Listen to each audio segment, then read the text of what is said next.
paz do Senhor, explicando a Bíblia comigo, Pastor Carlos.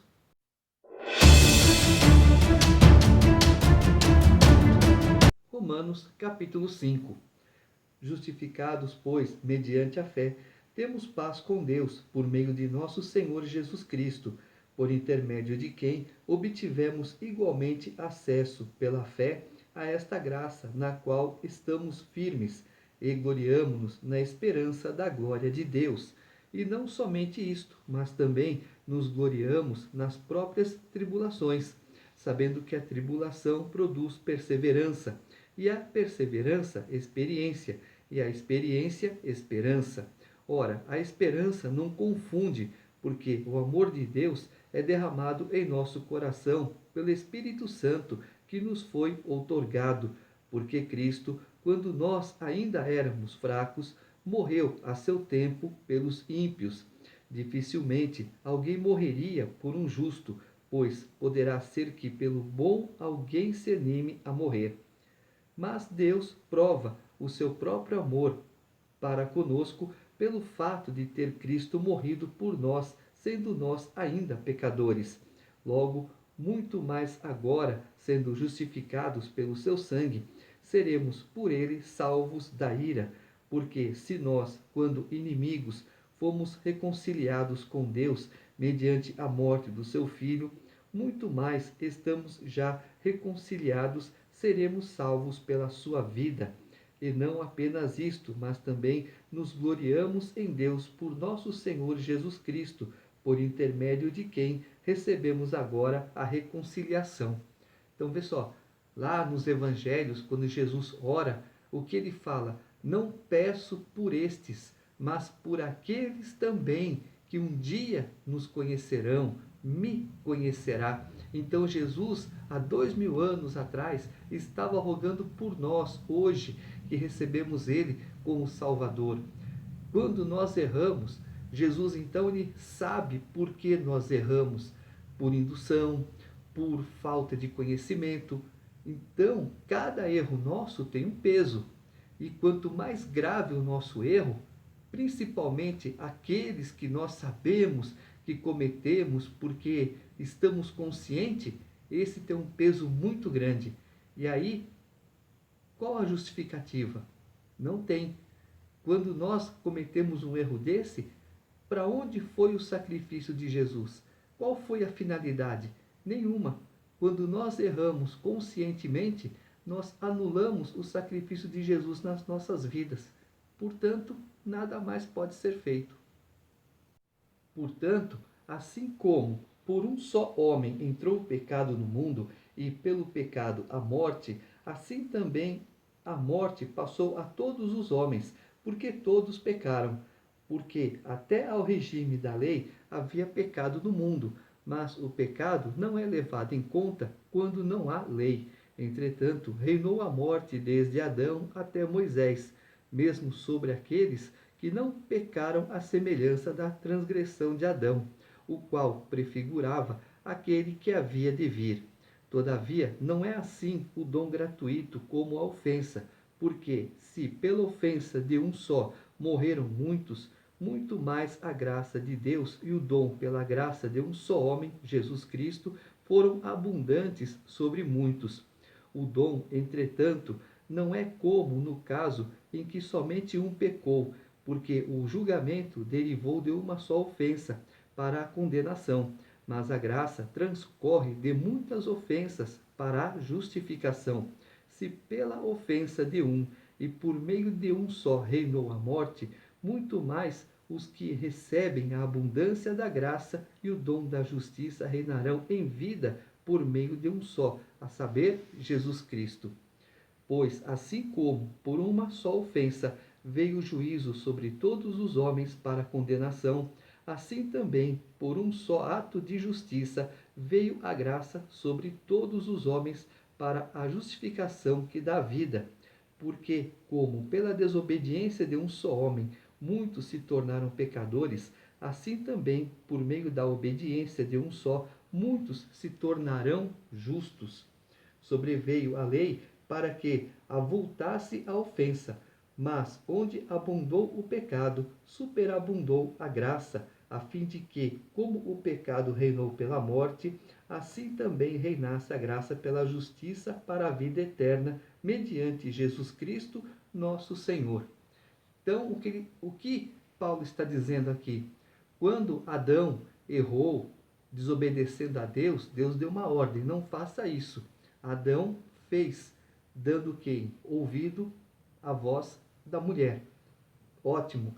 Então, por esse ato, o pecado entrou no mundo. A partir de agora, todos aqueles que nascessem seriam pecadores, não porque já nascem com um pecado, mas porque durante a vida adquirem esse pecado. Foi o que eu expliquei lá atrás.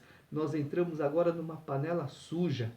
É difícil ficar longe da sujeira. Aquela sujeira, num determinado momento, vai impregnar no nosso corpo. É onde Jesus nos dá autorização, autoridade para nos limparmos dessa sujeira. Mas como? Recebendo Jesus como Salvador. Então, Paulo está dizendo: por um só homem entrou o pecado, mas por um só homem, que é Jesus Cristo, ele nos limpa de todo o pecado e nos justifica diante de Deus, desde que haja uma justificação. Quando você erra inconscientemente, é uma coisa. Quando você erra conscientemente, é outra. Há um outro peso, há uma outra medida. E a balança e a medida de Deus é justa. Quando você erra porque você quer, o peso então é dobrado. Capítulo 6. Que diremos, pois? Permaneceremos no pecado para que seja a graça mais abundante? De modo nenhum. Como viveremos ainda no pecado, nós os que para ele morremos? Ou porventura ignorais que todos nós que fomos batizados em Cristo Jesus, fomos batizados na sua morte? Fomos, pois, sepultados com ele na morte pelo batismo, para que, como Cristo foi ressuscitado dentre os mortos pela glória do Pai, assim também andemos nós em novidade de vida.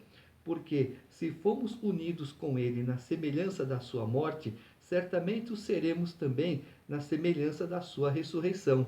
Sabendo isto, que foi crucificado com ele o nosso velho homem, para que o corpo do pecado seja destruído e não sirvamos o pecado como escravos, porquanto quem morreu está justificado do pecado. Ora, se já morremos com Cristo, cremos que também com ele viveremos, sabedores de que, havendo Cristo ressuscitado dentre os mortos, já não morre, a morte já não tem domínio sobre ele, pois, quanto a ter morrido de uma vez para sempre, morreu para o pecado, mas, quanto a viver, vive para Deus.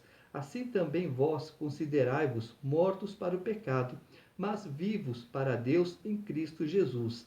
Não reine, portanto, o pecado em vosso corpo mortal, de maneira que obedeçais às suas paixões, nem ofereçais cada um os membros do seu corpo ao pecado como instrumentos de iniquidade, mas oferecei-vos a Deus como ressurretos dentre os mortos, e os vossos membros a Deus como instrumentos de justiça, porque o pecado não terá domínio sobre vós, pois não estáis debaixo da lei, e sim da graça. Então, quando ele fala o batismo, batizados em Jesus, o que acontece? Você, quando é batizado, você mergulha nas águas, ou seja, você é mergulhado nas águas, simbolizando que você morreu para o pecado. Quando você é tirado das águas, simboliza que você nasceu para uma nova vida com Cristo, novidade de vida, aprendendo coisas novas em relação a Deus. Então, o seu palavrear é outro, o seu andar é outro, o seu agir é outro, o seu pensar é outro. Vou adquirir outros tipos de leitura, leituras que me elevem até Deus, leituras que me façam crescer espiritualmente. Eu vou aprender mais de Deus. Para quê? Para que as suas obras sejam feitas para Deus. Porque você trabalha, você tem o teu trabalho, o teu salário, você levanta cedo, passa o dia inteiro na rua, volta para casa, no dia seguinte a mesma coisa. No final do mês, você recebe o teu salário. Mas e depois? Pensa em tudo que você fez, se tudo isso não é inútil. Agora você vai para a igreja, você fica na porta recebendo os convidados, recepcionando as pessoas. Você vai lá na frente, você apresenta os convidados, os visitantes. Você está fazendo isso para Deus, não é para alegrar, para se mostrar para pastor, não. Você faz isso para Deus. Agora é uma nova vida. Olha, antes eu trabalhava para o homem, agora eu trabalho para Deus. E o que Deus faz para você? Obrigado?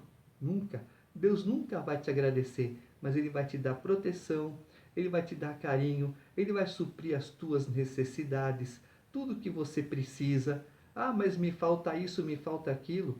Veja se isso ou aquilo é importante para você. Você estando próximo de Deus, Deus estando próximo de você, Deus se alegrando de você, é tudo que importa, mais nada. Deus te dá a proteção, Deus te dá a alegria. É verdade que, às vezes, acontecem fatos que são alheios à nossa vontade, fatos que nos desagradam, um monte de coisa, mas você tenha certeza de uma coisa: Deus está te vendo, Deus está te ouvindo, Deus está te ajudando, Deus está te guardando. E daí? Havemos de pecar porque não estamos debaixo da lei e sim da graça? De modo nenhum. Não sabeis que daquele a quem vos ofereceis como servos para obediência, desse mesmo a quem obedeceis sois servos, seja do pecado para a morte ou da desobediência para a justiça. Mas graças a Deus, porque outrora escravos do pecado, contudo viestes a obedecer de coração a forma de doutrina a que fostes entregues, e uma vez libertados do pecado, fostes feitos servos da justiça. Falo como homem, por causa da fraqueza da vossa carne, assim como oferecestes os vossos membros para a escravidão da impureza e da maldade para a maldade. Assim oferecei agora os vossos membros para servirem à justiça para a santificação. Porque, quando éreis escravos do pecado, estáveis isentos em relação à justiça. Naquele tempo, que resultados colhestes? Somente as coisas de que agora vos envergonhais, porque o fim delas é morte. Agora, porém, libertados do pecado, transformados em servos de Deus, tendes o vosso fruto para a santificação e, por fim, a vida eterna. Porque o salário do pecado é a morte, mas o dom gratuito de Deus é a vida eterna em Cristo Jesus, nosso Senhor. É como as pessoas falam: ah, você errou, pede perdão para Deus, está tudo certo. Não é bem assim que a coisa funciona. Você errou em que estado? Ah, você era ignorante quanto à lei? Você não conhecia a lei? Você fez isso de propósito? Você fez inconsciente? Você foi induzido? Em que circunstância que você cometeu esse erro? Então cabe a você o quê? Reconhecer que errou. Aí você pede perdão para Deus e Deus te perdoa. Mas se Deus me perdoa, por que eu estou apanhando? Porque a alma é perdoada, a alma está salva, mas o corpo vai apanhar. Veja o caso de Paulo. Paulo, quando ele se converteu, ele foi um missionário, ele foi um servo do Senhor 100%. Mas quantas chicotadas ele levou? 4 quarentenas menos uma. Então, 160 menos 4, 156 chibatadas. Não é fácil você apanhar tudo isso. Por quê? De todos os erros dele. Deus perdoa a alma? Perdoou, mas ele teve consciência por que ele estava apanhando. Eu fiz isso, eu fiz aquilo, eu consenti na morte de Estevão. Nós vimos lá atrás, Paulo se defendendo, ele fala o quê? Até de Estevão, que eu poderia evitar a morte, não evitei. Foi o que eu falei. O espinho na carne de Paulo era Estevão, porque ele podia evitar a morte do rapaz e não evitou. Os outros ele perseguiu, etc. tal. Ele se arrependeu? Se arrependeu. Então, nós temos que ver o que? Eu estou indo por um caminho errado. Eu tenho consciência? Tenho. Então eu vou pular para o outro caminho, para o caminho certo. Olha, esse caminho é meio perigoso. Você sabe disso? Sabe. Então vai por um caminho mais claro, mais movimentado. Não vai por um caminho solitário. Não vá fazer besteira. Ah, me acompanha, porque comigo você estará seguro. Não faça isso. Não vá pela cabeça dos outros. Vá pela tua cabeça. Mas pedindo orientação para quem? Para Deus. Tudo que você for fazer, peça orientação para Deus. Não faça as coisas, porque eu quero, porque não sei o quê. O que nós queremos é bom para o nosso corpo, mas será que é bom para a nossa alma? Se não for bom para a nossa alma, não é bom nem pensarmos no assunto. Não, eu quero o que é bom para a minha alma. A gente tem necessidade física, a gente tem necessidade material, mas o principal são as nossas necessidades espirituais. Vamos suprir as nossas necessidades espirituais e as nossas necessidades materiais, financeiras, sentimentais. Essa depois Deus acrescenta.